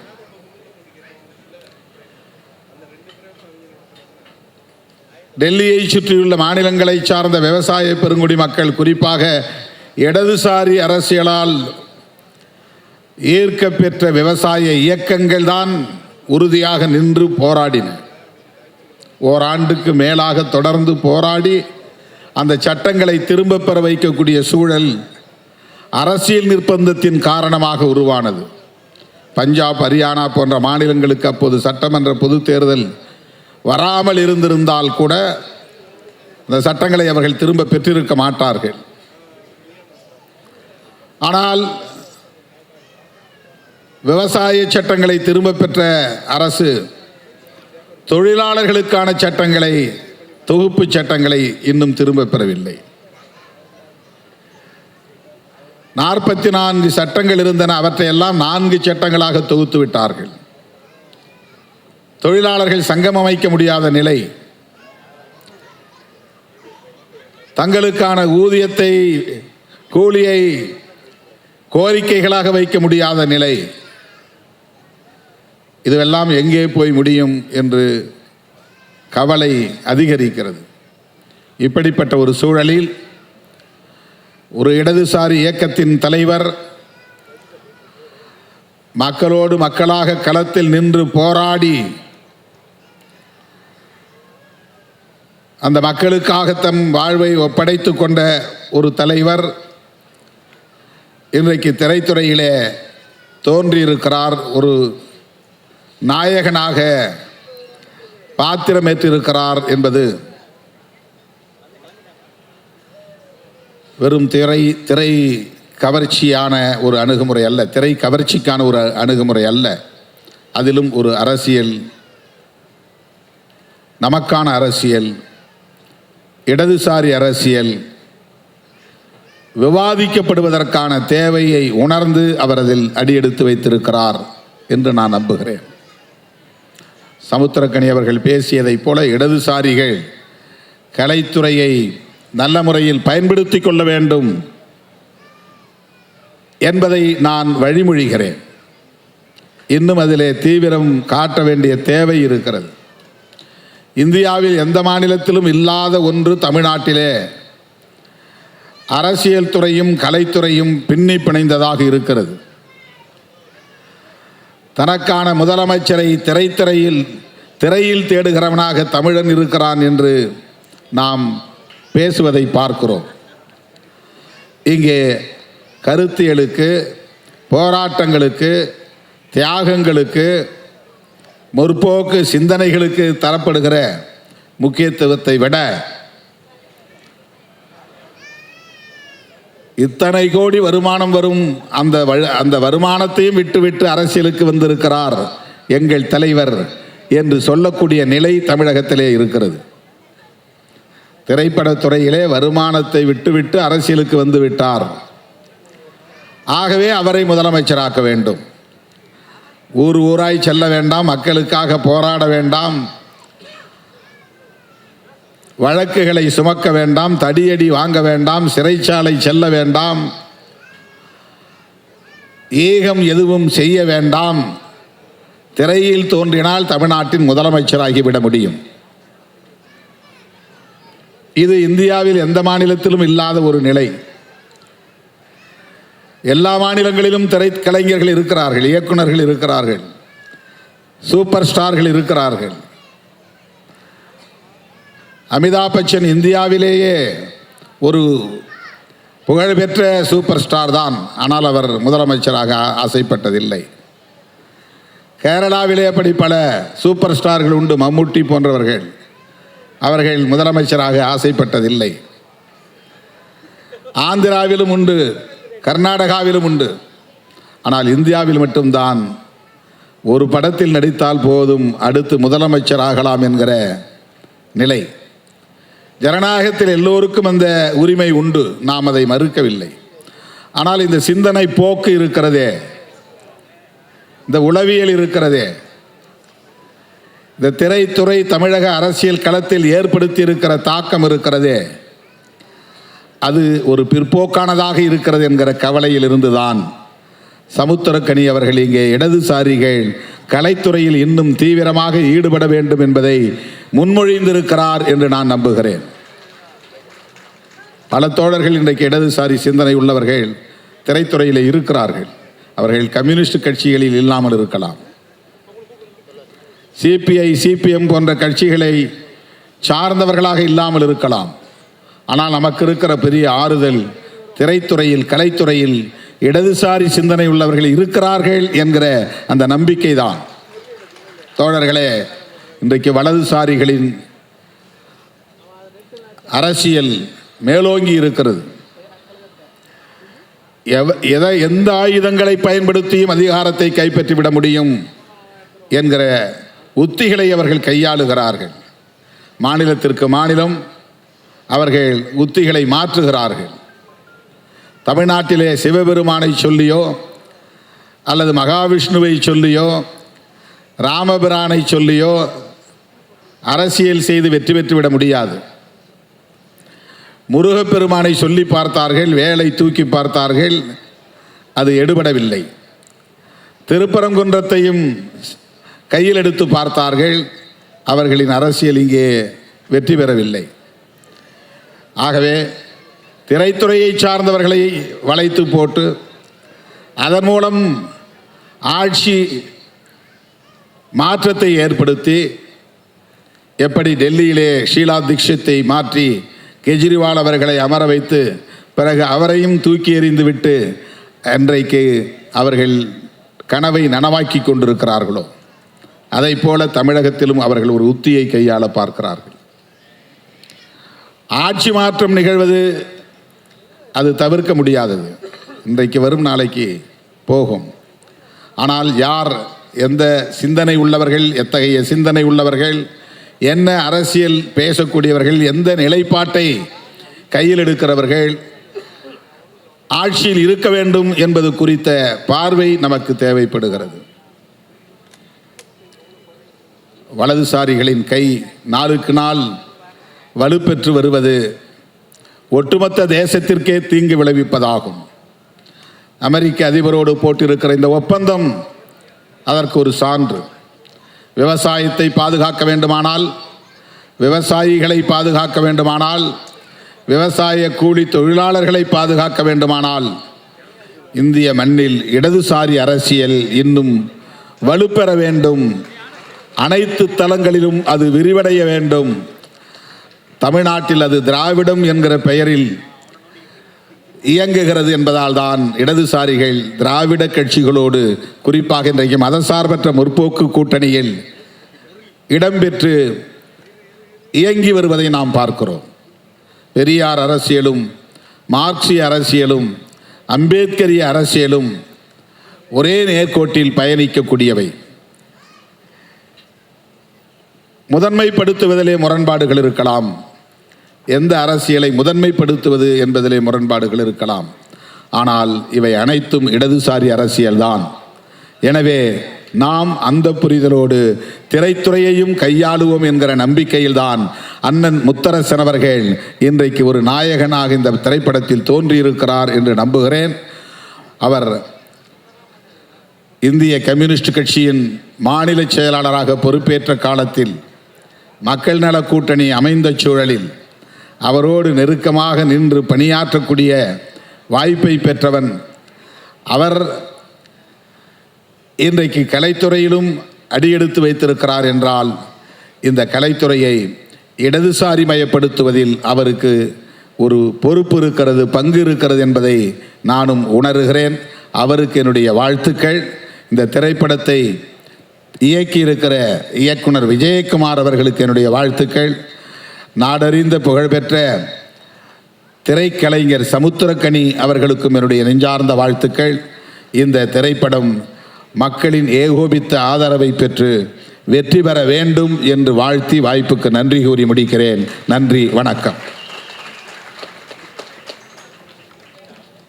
இடதுசாரி என்பதே என்றும் சரி என்ற அரசியல் தெளிவுரை வழங்கி வாழ்த்து நல்கிய அண்ணன் தொல் திருமாவளவன் அவர்களுக்கு எங்கள் அன்பு நிறைந்த நன்றி.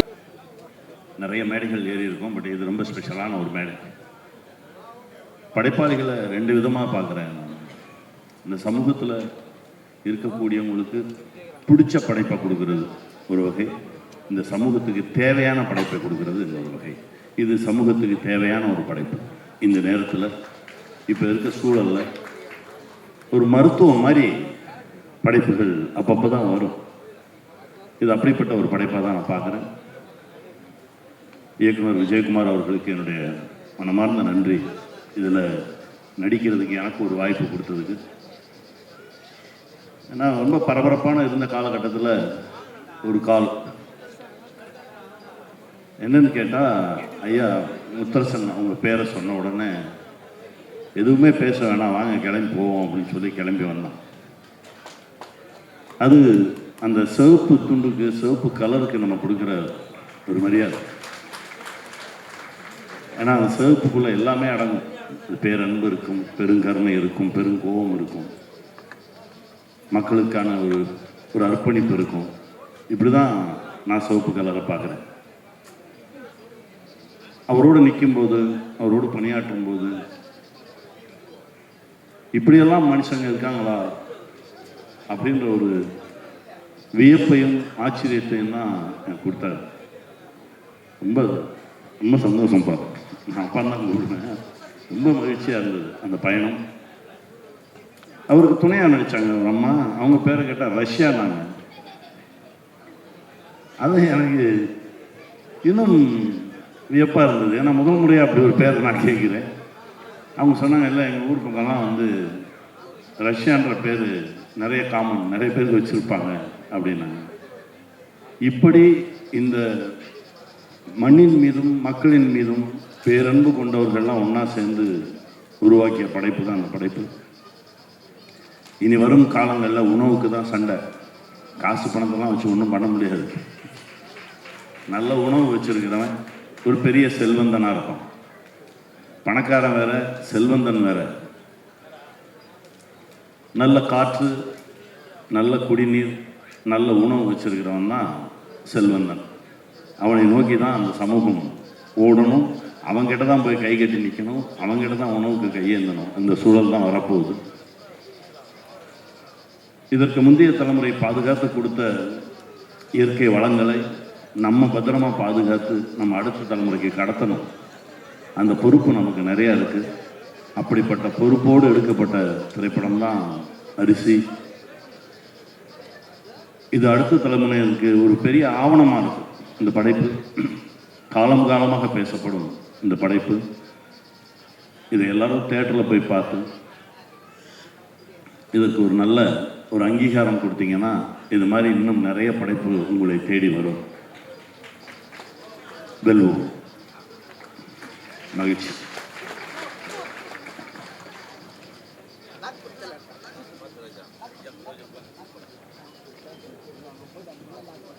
அரிசி திரைப்படத்துடைய இயக்குனர் அண்ணன் திரு S.A. விஜயகுமார் அவர்கள் திரைப்படம் பற்றி உங்களிடம் சில வார்த்தைகள். இயக்குனர் அவர்களுக்கு பொன்துகில் அணிவித்து மரியாதை செலுத்தப்படுகிறது.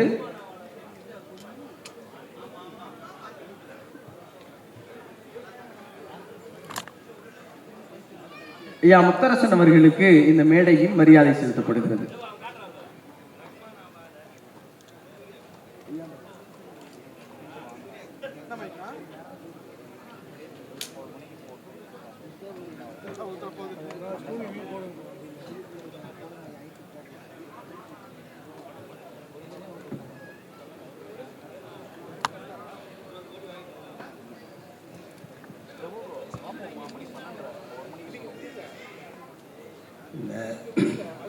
அரிசி திரைப்படத்தின் பாடல் மற்றும் ட்ரெய்லர் வெளியீட்டு விழாவிற்கு வருகை தந்திருக்கும் அத்துணை நல்ல உள்ளங்களுக்கு எனது நன்றியினை தெரிவித்துக் கொள்கின்றேன்.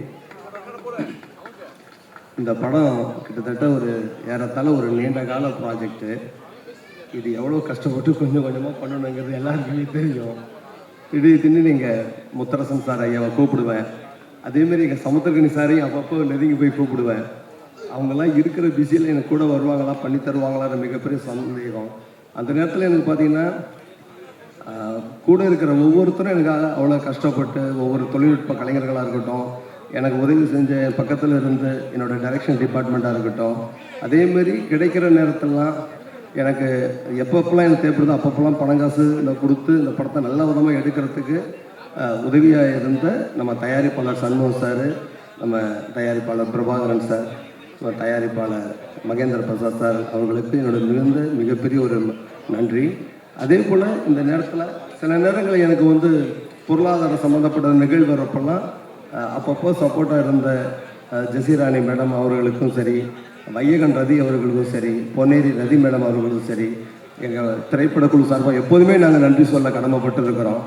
சில நேரங்களில் பார்த்தீங்கன்னா எனக்கு இந்த படம் வந்து இவ்வளோ தூரம் வந்து இன்றைக்கி உங்கள் மத்தியில் இப்படி ஒரு பாடல் வெளியீட்டு விழா நடக்குங்கிறது எதிர்பார்த்தது ஒன்றாக இருந்தாலும் இவ்வளோ பெரிய அளவுக்கு சிறப்பாக நடக்கணும்னு நான் உண்மையிலேயே அது எதிர்பார்க்கல. அது இறைவனுக்கு தான் என்னோட நன்றியை சொல்லணும். நான் அந்த விஷயத்தில் வந்து சமுத்திரகனி சாருக்கு ஒரு தனிப்பட்ட முறையில் ஒரு நன்றி என்ன சொல்லணும்னு கேட்டிங்கன்னா, அவரை எப்படி பார்க்குறது எப்படி பேசுறதுன்னு தெரியாத சூழ்நிலை அவர் வந்து ஒரு பிற மொழிகளில் மிகப்பெரிய அளவில் கலக்கிட்டு இருக்க ஒரு மிகப்பெரிய ஒரு நடிகர், ஒரு உணர்ச்சி பூர்வமான நடிகர் நம்ம சமுத்திரகனி சார் ஐயா அவங்க. அப்போது அவர் எப்படி அணுகிறதுன்னு நினைக்கிறப்ப நம்ம சந்திரன் சார் ஒருத்தரோட நம்பர் கொடுத்து இவரை நீங்கள் கான்டாக்ட் பண்ணுங்கள் அப்படின்னாங்க. அந்த நேரத்தில் சந்திரன் சார் வந்து எனக்கு கரெக்டாக எனக்கு சமுத்திரகனி சார் அறிமுகப்படுத்தி அவர்கிட்ட ஒரு உட்காந்து பேசக்கூடிய ஒரு வாய்ப்பை ஏற்படுத்தி கொடுத்ததற்கு நம்ம சந்திரன் சார் அவர்களுக்கு நன்றி. அதே போல் இதில் நடித்த ஒவ்வொரு நடிகர்கள், அது நம்ம இளங்கோவாக இருக்கட்டும், நம்ம ராஜா திருநாகரசு சாராக இருக்கட்டும், நம்ம கமலக்கண்ணனாக இருக்கட்டும், அதேமாரி இதில் நடிச்சிருக்கிற என்ன நடிகர்கள் பழனி பாஸ்கர், நம்ம முத்து, பெங்களூர்லேருந்து வந்து நம்ம அர்ஜுன், ரவி பிரணாபாஸ், இப்படி இன்னும் நிறைய கலைஞர்கள் எந்த நேரம் கூப்பிட்டாலும் பகல்னு பார்க்காம டப்புன்னு அப்படி தெரிஞ்சிச்சு கூட ஓடி வந்து இந்த படத்தை முடிச்சு கொடுத்துருக்காங்க. இந்த படம் வந்து மிகப்பெரிய அளவில் கண்டிப்பாக ஒரு நல்ல ஒரு உணர்ச்சி பூர்வமான ஒரு படமாக, உணர்வுள்ள ஒரு படமாக இருக்கும் அப்படிங்கிற எந்த மாற்று கருத்தும் கிடையாது. ஸோ இதுக்கு அதனால் இந்த என்னோடய அழைப்பை ஏற்று, அதுவும் முத்தரசன் ஐயாவெல்லாம் நான் சந்திப்பேன், பார்ப்பேன், பேசுவேன் அப்படின்னு கனவோட நினச்சது கிடையாது. அப்படியாப்பட்ட ஒரு நெருக்கத்தை ஏற்படுத்தி இன்றைக்கி அவருக்கு வந்து ஒரு மகனாக இருக்கிற அளவுக்கு எனக்கு ஒரு வாய்ப்பை ஏற்படுத்தி கொடுத்த அந்த இறைவனுக்கு ஒரு நன்றி. அதே போல் இந்த நேரத்தில் எப்படின்னா என்னோடய குடும்பத்தை பற்றி கண்டிப்பாக சொல்லணும். நான் சினிமாவுக்கு வந்து பல வருடங்கள் மிகப்பெரிய முன்னணி நடிகர்களுக்கெல்லாம் கதை சொல்லி ஓகே பண்ணி அட்வான்ஸ் வாங்கி ஷூட்டிங்லாம் போயிருக்கேன். அதெல்லாம் வந்து நின்று போகணும்னு யாருமே கனவுகளோடு நினச்சி பார்க்க முடியாது. அது ஏதோ ஒரு காரணம் நின்று போனது. ஆனால் நான் உண்மையிலே சொல்லப்போனால் என்னோட சொன்னாங்க, நான் வந்து என்னை வந்து சினிமாவில் ஆக்ஷன் டைரக்டர்னு சொல்லுவாங்க. என்னை எப்படி இப்படி ஒரு கதை பண்ணணுன்னு எனக்கே தெரியாது. ஆனால் இந்த கதை எனக்கு ஒரு மிகப்பெரிய ஒரு அடையாளமாக, அந்த படம் எனக்கு ஒரு அடையாளமாக இருக்குங்கிறது எனக்கு ஒரு மிகப்பெரிய நம்பிக்கை இருக்குது. இன்னும் அடுத்தடுத்த படங்கள் நான் டெவலப் பண்ணுவேன். அது மாதிரி என் குடும்பம் வந்து எனக்கு இந்த அளவுக்கு எங்கள் அப்பா, எங்கள் அம்மா, எல்லாத்துக்கும் என்னோட மனைவி, என் மகன், அதாவது இவங்கெல்லாம் வந்து கொடுக்குற ஒரு சப்போர்ட் இருக்குது பாருங்கள். அந்த மாதிரி சப்போர்ட்லாம் நினச்சிக்க வேண்டியது. எல்லாத்த விட இங்கே சென்னையிலேயே என் மனைவி, நான் கல்யாணம் பண்ணி இத்தனை வருஷத்தில் எனக்குன்னு எந்த செலவும் வைக்காமல், எந்த ஒரு நெருக்கடியோ எதுவுமே செய்யாமல், இத்தனை வருட காலம் என்னோட உழைப்புக்காக காத்திருந்து இப்படி ஒரு இடத்துக்கு கொண்டு வரதற்கு முதன்மை காரணமாக இருந்த என்னோட மனைவி, என்னுடைய மகன், இவங்களுக்கு தனிப்பட்ட முறையில் மிகப்பெரிய என்னோட நன்றியை சொல்கிறேன். மிகப்பெரிய ஒரு அடுத்த கட்ட ஒரு வெற்றி விழாவில் அந்த படம் திரைக்கு வந்து ஒரு மிகப்பெரிய ஒரு வெற்றி விழாவில் சந்திப்புங்கிறது நன்றி சொல்லி உங்கள்கிட்ட விடைபெறுகிறேன். நன்றி, வணக்கம். தன்னம்பிக்கையோடு அனைவருக்கும் நன்றி சொன்ன இயக்குனர் அவர்களுக்கு நன்றி. தொடர்ந்து அரிசி உயிரின் மறுபெயர் திரைப்படத்தின் தயாரிப்பாளர்களுள் ஒருவரான திரு சண்முகம் அவர்களை உரை நிகழ்த்த மன்னிக்கணும். ஒரு சந்திக்கலன்னா இந்த படம் இந்த அளவுக்கு இவ்வளோ பெரிய இடத்துல வந்து நாங்கள் வந்து அரங்கேற்றம் பண்ணியிருப்போமா, ஸ்க்ரீன் பண்ணியிருப்போமாங்கிறது மிகப்பெரிய சந்தேகம். ஸோ அந்த வகையில் நான் பாலனையும் சரவணனையும் மேடைக்கு அழைக்கின்றேன். ஆமாம், தயவுசெய்து அண்ணா மன்னிச்சிருங்க. நான் ஏதோ ஒரு பாலண்ணா சரவணனா இந்த மேடைக்கு வாங்க ப்ளீஸ். பாலண்ணா அண்ணா வாங்கண்ணா. அண்ணா நெய்குப்பை பாலண்ணனும் பிரசிடண்ட் பாலண்ணனும் சரவணண்ணா வாங்கண்ணா, தயவுசெய்து மேலைக்கு வாங்க.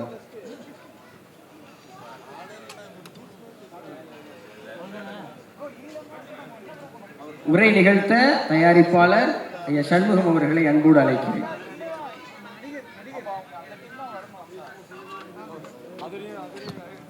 இந்த விழாவிற்கு வருகை தந்துள்ள அனைவருக்கும் வணக்கம்.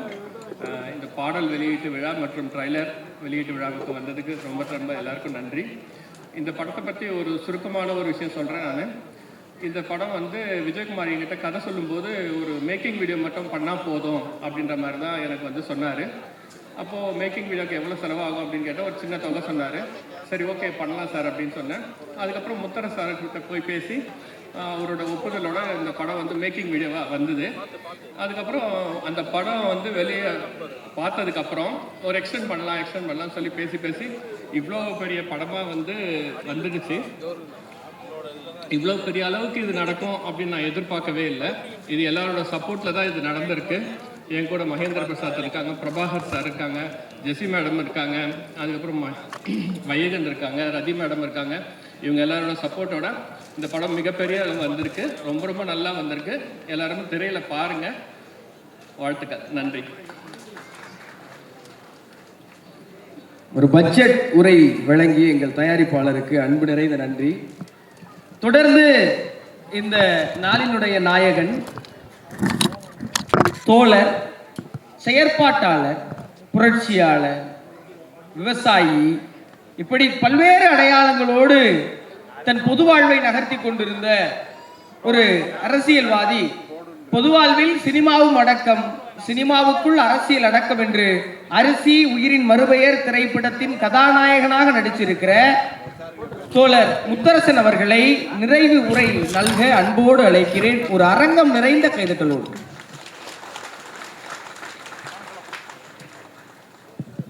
பெரியோர்களே, தாய்மார்களே, நண்பர்களே, தோழர்களே, ஊடக நண்பர்களே, அனைவருக்கும் வணக்கம். உரையாற்ற வரவில்லை, நன்றி கூறுவதற்காக வந்திருக்கிறேன். நன்றி கூறுவதற்கு முன்னால் மேடையில் வந்த கருத்துக்களின் அடிப்படையில் ஒரு செய்தி. அந்த தோழர் இந்திய கம்யூனிஸ்ட் கட்சியினுடைய மாநில செயலாளர் தோழர் மு வீரபாண்டியன் ஓரளவிற்கு இங்கே குறிப்பிட்டு சொன்னார். திரைப்படத்துறைக்கும் எனக்கும் எந்த சம்பந்தமும் கிடையாது. இதில் எனக்கு ஆர்வமும் கிடையாது. நடிக்க வேண்டும் என்று நான் யாரிடத்தில் விண்ணப்பமும் செய்யவில்லை. திடீரென்று ஒரு நாள் ஒரு தொலைபேசி மணி ஒலித்தது, கைபேசி. நான் திரைப்பட இயக்குனர் விஜயகுமார் பேசுகிறேன், உங்களை நேரில் சந்திக்க வேண்டும், அப்பாயின்மெண்ட் வேணும்னு கேட்டார். என்னை சந்திக்கிறதுக்கு ஒன்றும் பெரிய அப்பாயின்மெண்ட்லாம் வேண்டியதில்லை, நாளை காலையில் வாங்க பேசினா என்ன விஷயம்னா, இல்லை நேராக பார்க்கணும், நேராக திரும்ப சொன்னார். சரி நேராக வாங்க, நாளைக்கு வாங்கன்னு சொன்னேன். மறுநாள் வந்தார். அவரும் இந்த படத்தில் எனது மகனாக நடிக்கிற இளங்கோவன் 2 பேர் இருந்தாங்க. 2 பேருமே எனக்கு அறிமுகம் கிடையாது. நான் அலுவலகத்தில் பல நேரங்களில் சட்டையை கழட்டி போட்டு பனியனோடு உட்காந்துருப்பேன். அந்த நேரத்தில் தான் அவங்க 2 பேரும் வந்தாங்க. வரும்பொழுது ஒரு பெரிய பூக்கொத்து கொடுத்து ஒரு பெரிய சால்வையெல்லாம் போட்டாங்க. இதுக்கு பூக்கொத்து சால்வை இதெல்லாம் என்ன? இல்லை ஒரு மரியாதைக்கு அப்படின்னாங்க. சரி அப்புறம் என்ன விஷயத்துக்கு வாங்கன்னா, ஒன்றும் இல்லை, விவசாயம் சம்மந்தமாக ஒரு ஆவணப்படம் ஒன்று எடுக்கணும், அதுக்கு நீங்கள் ஒரு 2 நாள் வந்து நடித்து கொடுத்துட்டு போகணும் அப்படின்னு சொல்லி இயக்குனர் விஜயகுமார் சொன்னார். நாற்காலியில் உட்கார்ந்திருந்தனா எழுந்து நின்று வணக்கம் சொல்லி, இதற்கும் எனக்கும் சம்பந்தம் இல்லை, இதற்கு என்ன எப்படி நீங்கள் தேர்ந்தெடுத்தீங்கன்னு தெரியல, நான் வரமாட்டேன் அப்படின்ட்டேன். எனக்கு சிக்கலில் மாட்டி விட்டதே அவர் தான். வர முடியாதுன்னு சொல்லிட்டார். யதார்த்தமாக தான் சொன்ன, வேணும்னு சொல்ல. அப்புறம் கதையெல்லாம் சொன்னார். கதையெல்லாம் நல்லா இருக்குது, நீங்கள் எடுங்க, எங்கேயாச்சும் கிராமத்தில் போய் எடுத்தீங்கன்னா எங்கள் தோழர்கிட்ட உதவி தேவைப்பட்டால் நான் உதவி செய்ய சொல்கிறேன், நான் வரமாட்டேன் அப்படின்ட்டு.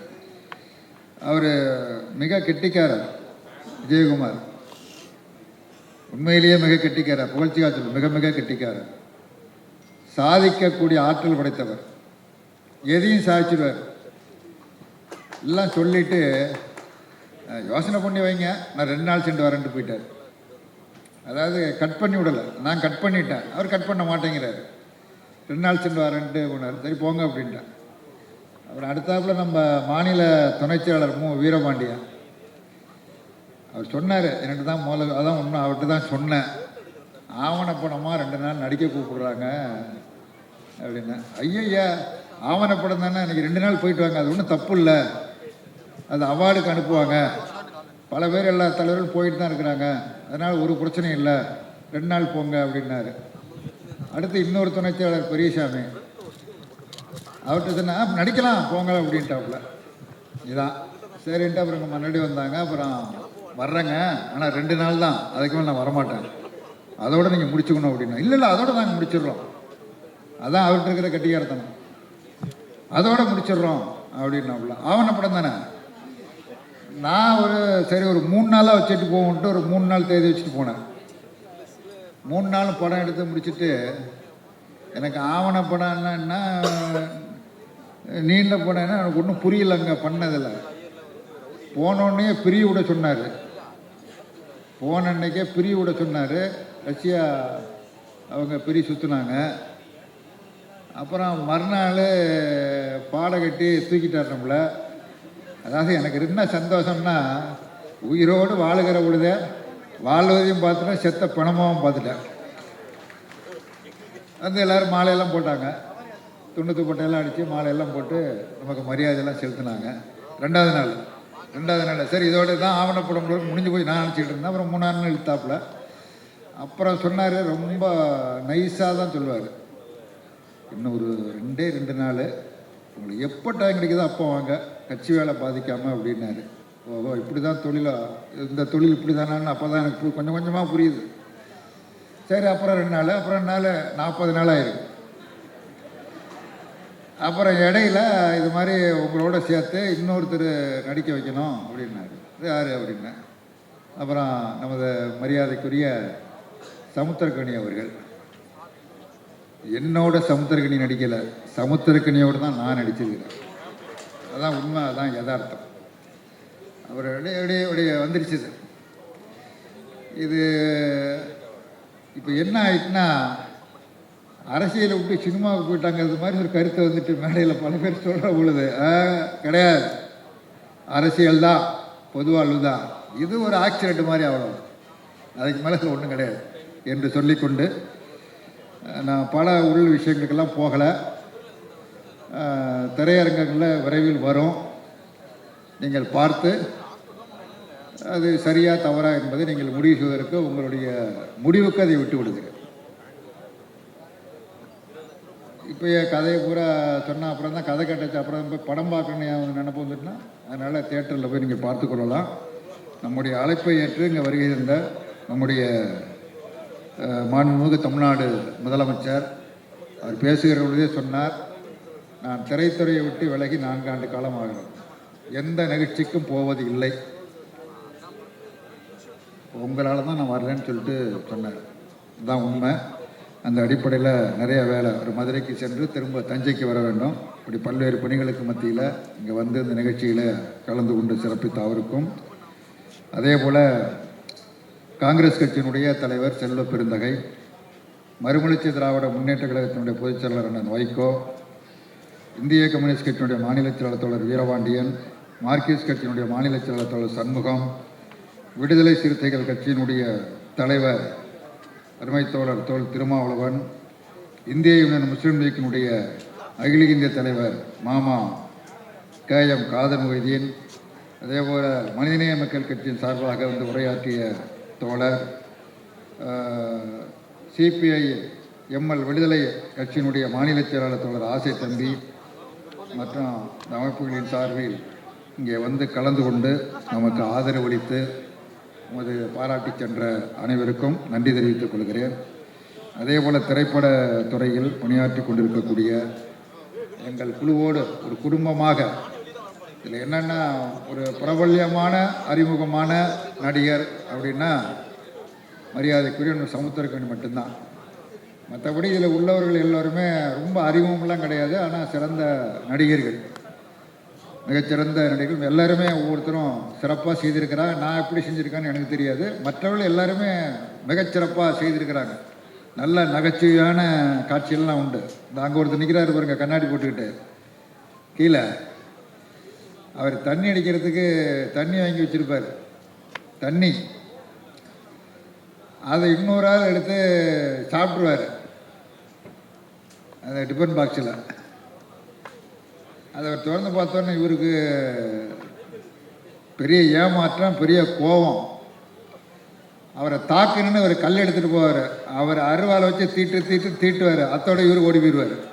இந்த மாதிரியான பல காட்சிகள்லாம் அதில் இருக்குது. அந்த மாதிரி ஒவ்வொருத்தருமே அது மாதிரி இந்த பேச விட்டுருந்தா நல்லா பேசியிருப்பார். அற்புதமாக, பயங்கரமாக, மிகச்சிறப்பான நடிகர். இந்த மாதிரி எல்லாருமே ஒவ்வொருத்தரும் மிகச்சிறப்பாக, ஒவ்வொரு பேரையும் குறிப்பிட்டு சொல்வதற்கு நேரம் இல்லை.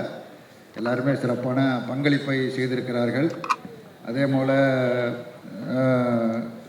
கேமராமேன், மற்ற தொழில்நுட்ப பணிகளை மேற்கொண்ட நண்பர்கள் எல்லோருமே என்னென்னா, இது ஒரு வியாபார ரீதியாக யாருமே இதில் பங்கெடுக்கலை.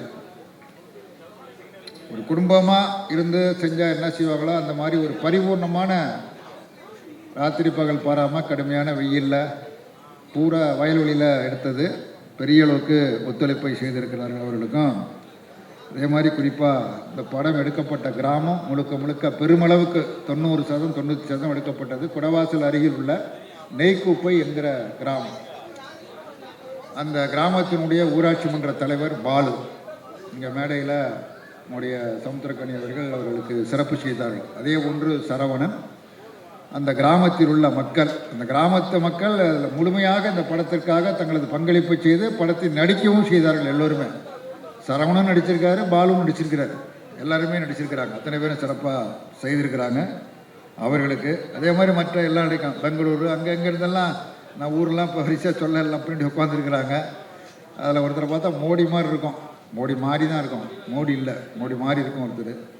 அவர் தான் அந்த நிலத்தை பறிக்கிறதுக்குள்ள முயற்சியெல்லாம் மேற்கொள்கிறவர். இந்த மாதிரி எல்லோருமே மிகச்சிறப்பான முறையில் பங்களிப்பை செலுத்தியிருக்கிறார்கள். அதே போல்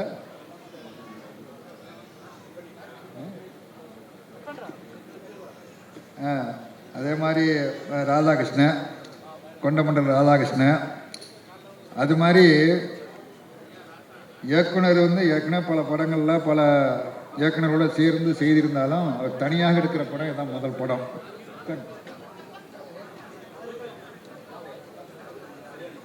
இவரையும் என்னையும் நம்பி சமுத்திரக்கனியை நம்பினா தப்பு இல்லை, அது கரெக்டு தான். விஜயகுமாரையும் என்னையும் நம்பி முதல்